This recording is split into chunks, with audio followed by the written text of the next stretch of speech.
Switch gears. I guess we can't have a conversation these days without talking about Tesla, it feels like. So I got to ask you about Tesla. Do you think that the company should be, would you as a shareholder vote for Tesla switching its domicile from Delaware to Texas? Are you supportive of Elon Musk's requests or demands or whatever you want to call it to get more voting shares? Or as he says, he'll take some of his technology elsewhere? Or do you feel as though Tesla's sort of being held hostage to that demand? Cathie Wood delivered an extraordinary interview with Yahoo Finance, during which she issued a stark warning to Tesla investors, leaving the reporters utterly astonished by her insights. However, before we delve into the details of the interview, let's explore some essential background information. Incoming missiles from all sides. Yeah. And one question is, he feels it's coordinated, that the whole administration, everybody's coming at him for political reasons. I don't think that's true. I don't think there's some top-down Biden administration, let's do this and this. But I do think you got regulators in all sorts of places that generally feel, hey, I can do well by taking on Musk. They tend to not be politically aligned with him.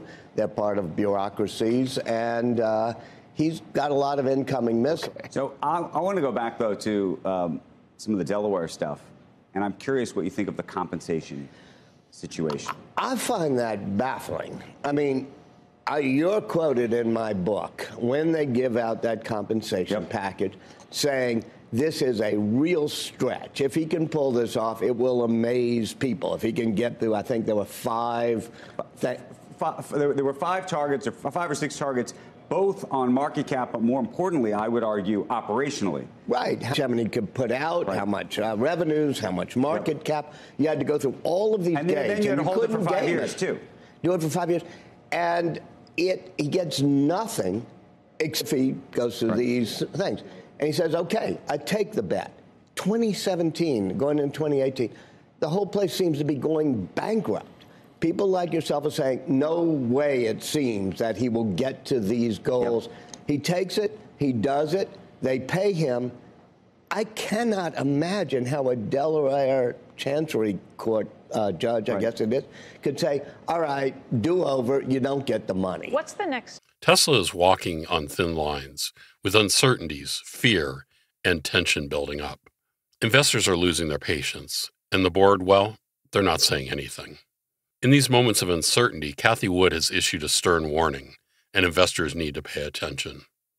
This SEC one is basically about how well did he report when he started buying Twitter shares back in 2022. And you know what?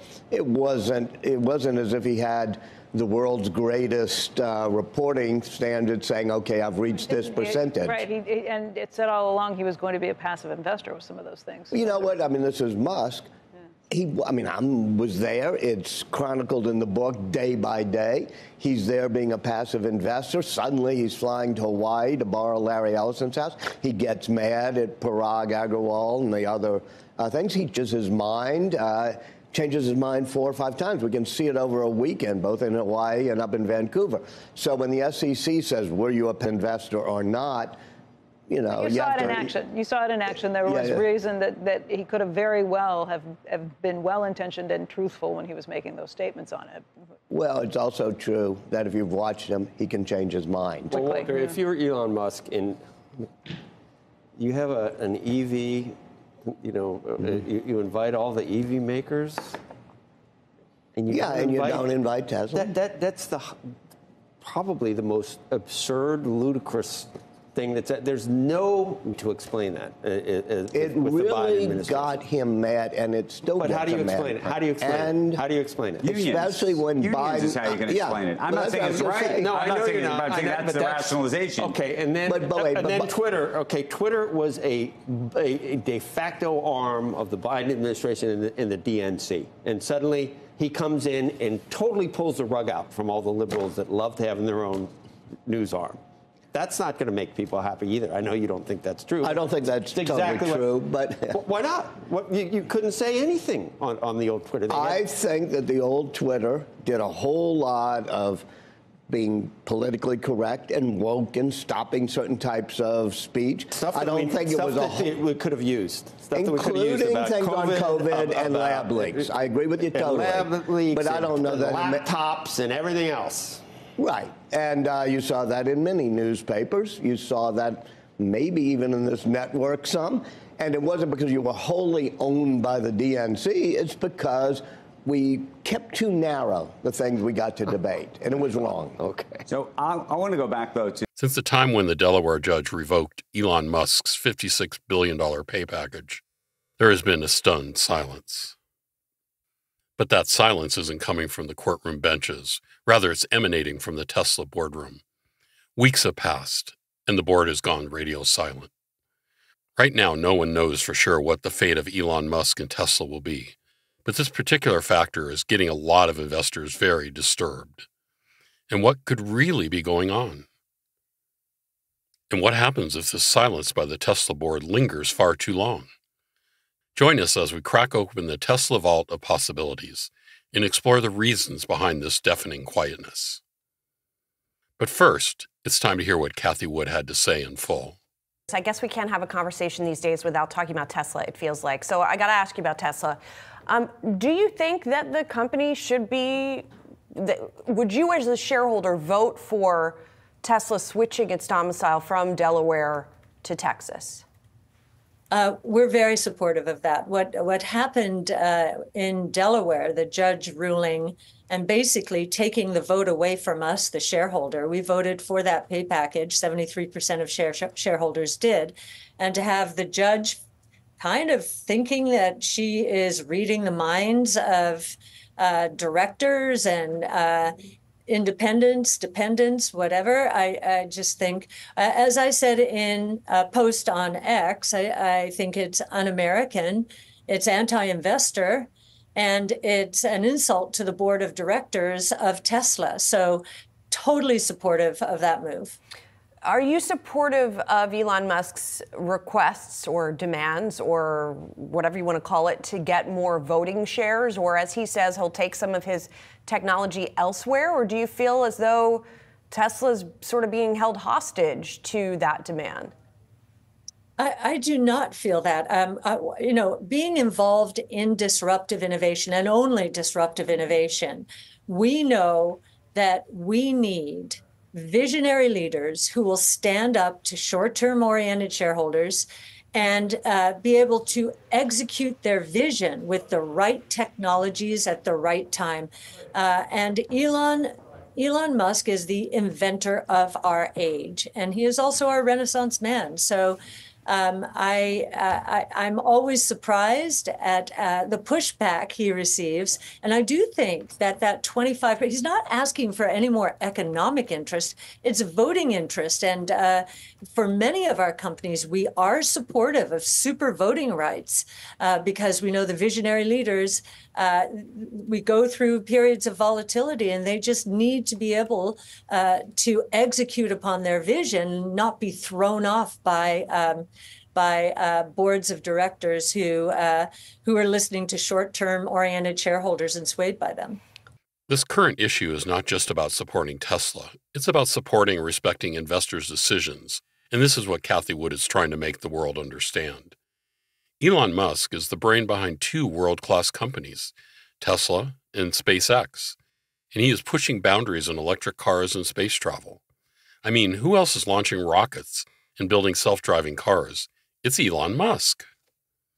Interestingly, this pay package was also bet on himself. And guess what? He won. It was all or nothing with those stock options. So if Tesla flopped, he wouldn't see a dime. But since it skyrocketed, shouldn't he get his rewards? Hello, everyone, and welcome back to Tesla Tomorrow. There are several reasons for the board's recent silence. One is that the court's ruling was complex, packed with legalese enough to make one's head spin.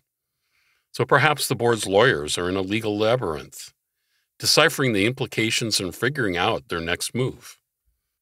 After all, they wouldn't want to make a public statement that lands them or Tesla in trouble. Also, if we look at this critically, it's fair to say that even the best boardrooms aren't immune to power struggles. So maybe the court's decision has opened a can of worms within Tesla, with different factions disagreeing on how to proceed. And so keeping quiet might be a way to avoid airing dirty laundry in public. And who knows, they could be playing chess and not checkers. This is what I mean. Maybe by staying silent, they are trying to avoid fueling the media firestorm and give themselves time to craft a measured response. After all, a knee-jerk reaction could send Tesla stock into a tailspin faster than Cybertruck news. So what happens from here? Let's hear from seasoned investors. But before we do, if you like this type of content, make sure to hit that like button, subscribe to our channel, and turn on notifications to stay up to date on everything happening with Tesla.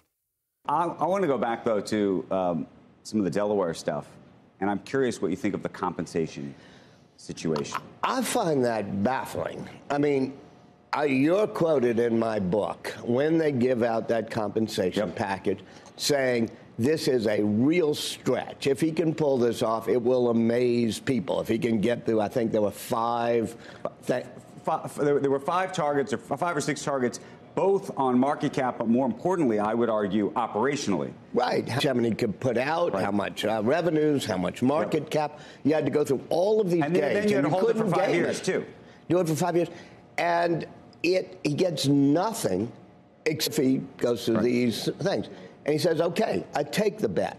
2017, going into 2018, the whole place seems to be going bankrupt. People like yourself are saying, no way it seems that he will get to these goals. He takes it, he does it, they pay him. I cannot imagine how a Delaware Chancery Court judge, I guess it is, could say, all right, do over, you don't get the money. What's the next step? What happens? It can go to the Delaware Supreme Court. I assume, and you've seen it in the Wall Street Journal today, I assume that Tesla and other companies like his will pull out of Delaware because you can't trust it now. And you see Nevada making a big run to say... Texas. And Texas. Nevada. Well, yeah, Nevada is where... Nevada. Joe has a thing about the pronunciation of the word Nevada. Ask anyone who's from there. How do you pronounce my home state?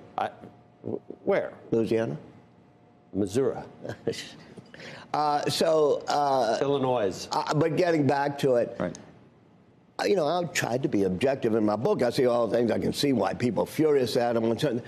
I can't see how you take the guy's compensation 5 years after it's been granted and say, oh, no, the deal that 75% of stockholders made, we're just going to revoke that and take the money away. I mean, it's bizarre. Even the purchase of Twitter and other things along the way. Like, what?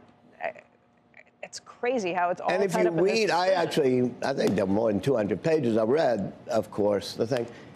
It was, I don't want to go too far here, but it was somewhat politically tendentious. Does the world's richest man need to, as opposed to the law says that. And look, to me at least, I don't know if you agree with this. And shareholders voted on it. That was the... So overwhelmingly. Really, but if you look through that decision, they're claiming that effectively that independent board isn't so independent, which, by the way, that has an odious smell. May very well be true. It may not be as independent, and they may not have may not have negotiated as hard as they should have. I think we could probably all agree that that's the case.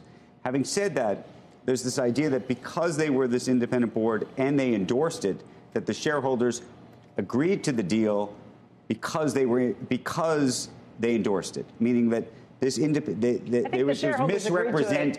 The argument is that effectively this independent board misrepresented themselves as being independent, and therefore that. There was no major shareholder looking at Kimball Musk and other people on the board. I agree with you. I'm just saying they could look at that deal and they could read about it in the deal book column of the New York Times. It had it exactly right. And they say, here's how we voted. And even if there was some, non-independence on the board, you can go in then and say, wait a minute, this doesn't smell right. But to go in after he's accomplished every single one, or almost every single one of those goals, gotten the money, use it to buy, then say, no, we think 5 years ago is wrong. It's ridiculous. So you think the Delaware Supreme Court would overrule it? I think it should. I'm not a great predictor of Supreme Courts and states, but I can't imagine the Delaware Supreme Court wouldn't overrule it. And by the way, it's going to hurt Delaware if it doesn't, because people say, wait, you mean 5 years after something happens, 8 years after something happens, you'll go back and undo it? Tesla, under the leadership of Elon Musk, has experienced remarkable growth.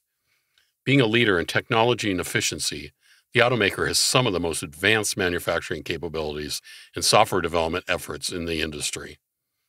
For Elon Musk, he sees a path filled with innovation, growth, and an unwavering commitment to Tesla's mission of accelerating the world's transition to sustainable energy. And so it's fair to say that over the next decade, Tesla will continue to push the boundaries of what's possible in the automotive industry. And this growth will be all thanks to its brilliant CEO and the amazing team at Tesla. Many Tesla fans attribute the company's performance to its high technological advancement and expert teams who put together these incredible works. And while this is true, it is also important to acknowledge the roles that Elon Musk has played and continues to play in Tesla's success. Interestingly, Cathie Wood is not the only person who has identified the importance of Elon Musk to Tesla. Even American TV host and comedian Jay Leno once said that he believes beyond every reason for Tesla's success, the company's growth may be heavily attributed to its CEO. The television show host and Tesla bull praised Elon Musk for the incredible work he has done with Tesla. He also sees Musk as a practical thinker and a genius who understands manufacturing and the supply chain. Jay Leno noted Musk doesn't just follow patterns, but rather focuses on the goal to put electric vehicles out to everyone. He even described the Tesla CEO as a dreamer with dreams that actually come true. And that's not even all. The Tesla bull went further to say that Musk should get a certain amount of credit for leading the charge on electric cars with Tesla.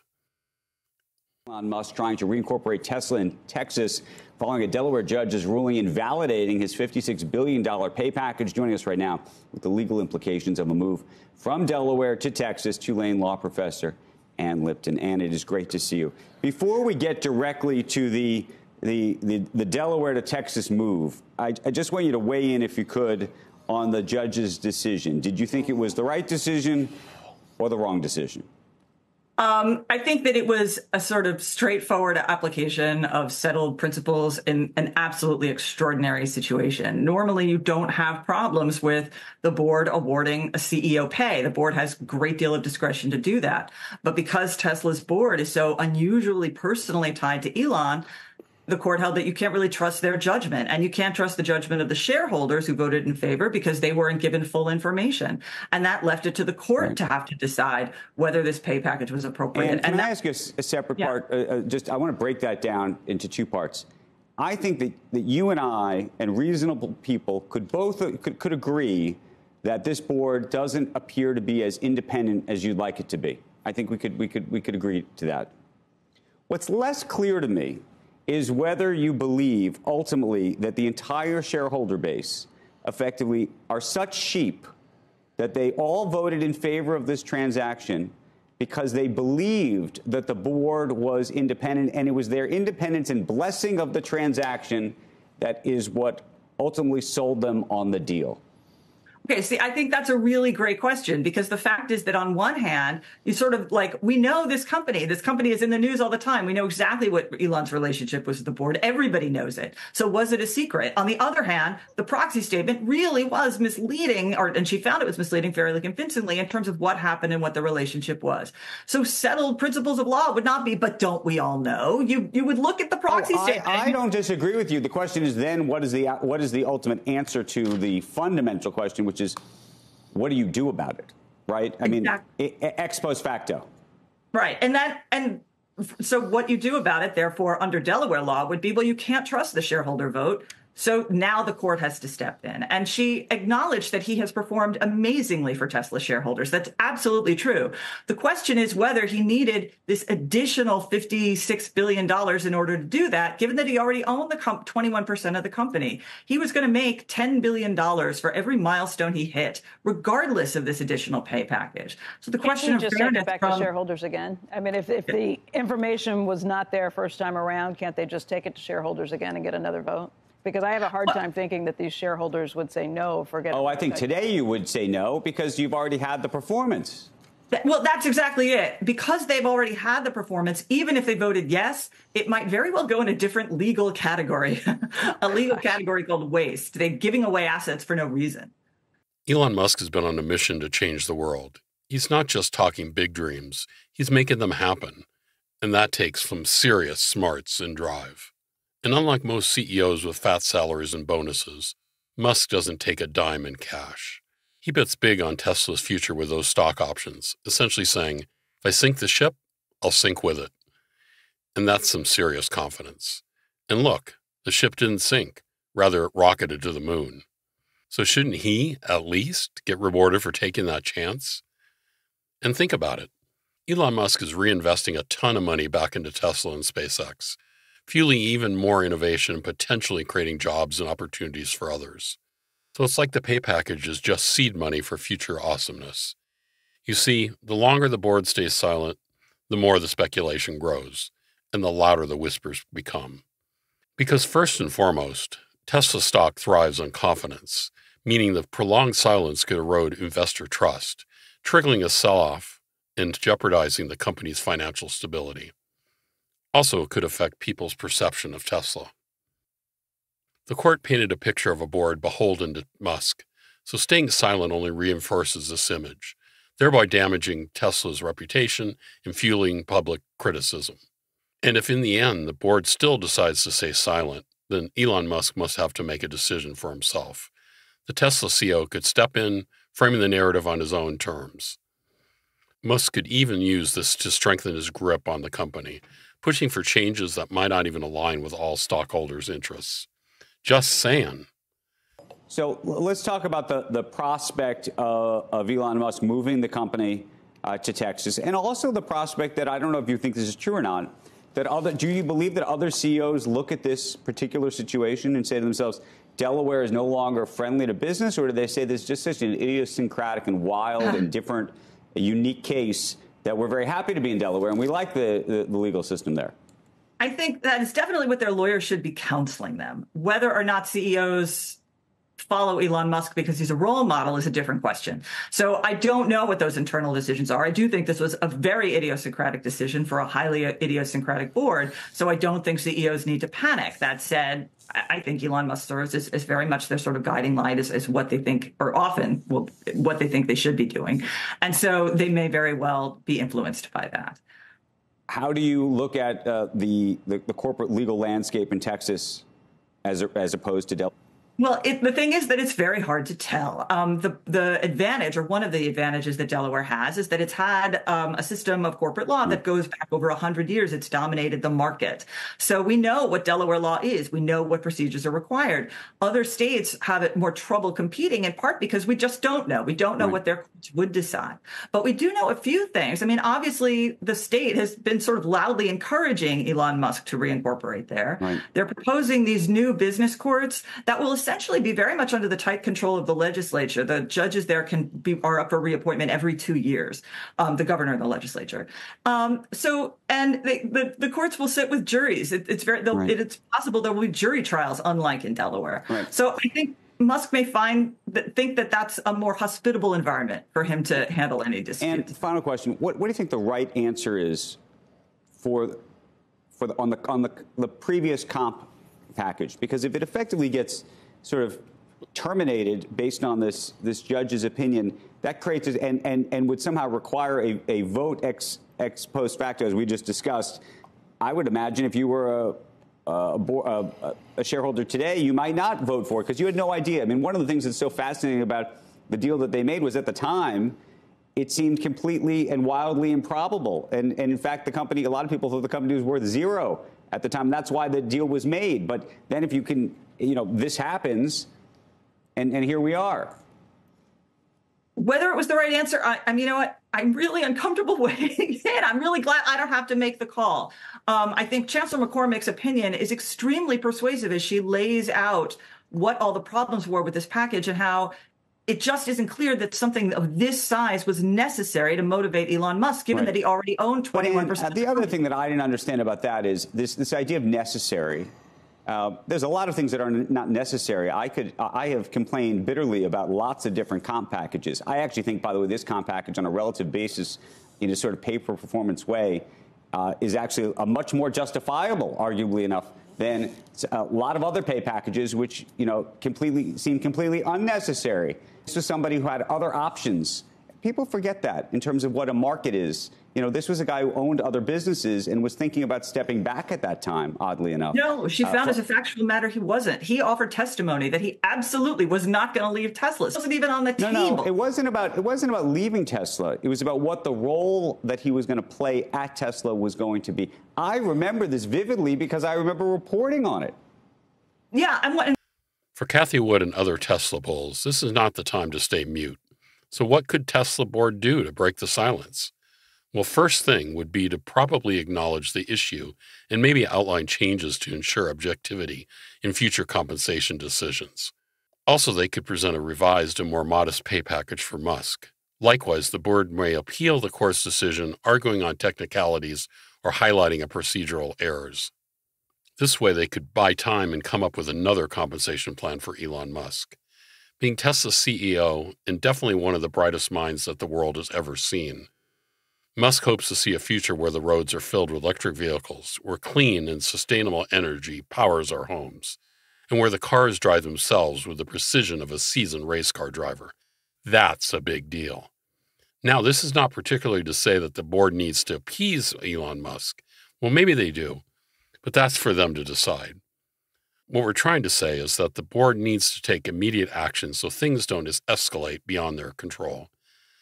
Because truth be told, one of the possible consequences of their silence is a potential power play where Elon Musk takes center stage, claiming that the board's silence undermines him and the company and maybe rallies public support or proposes his own solution.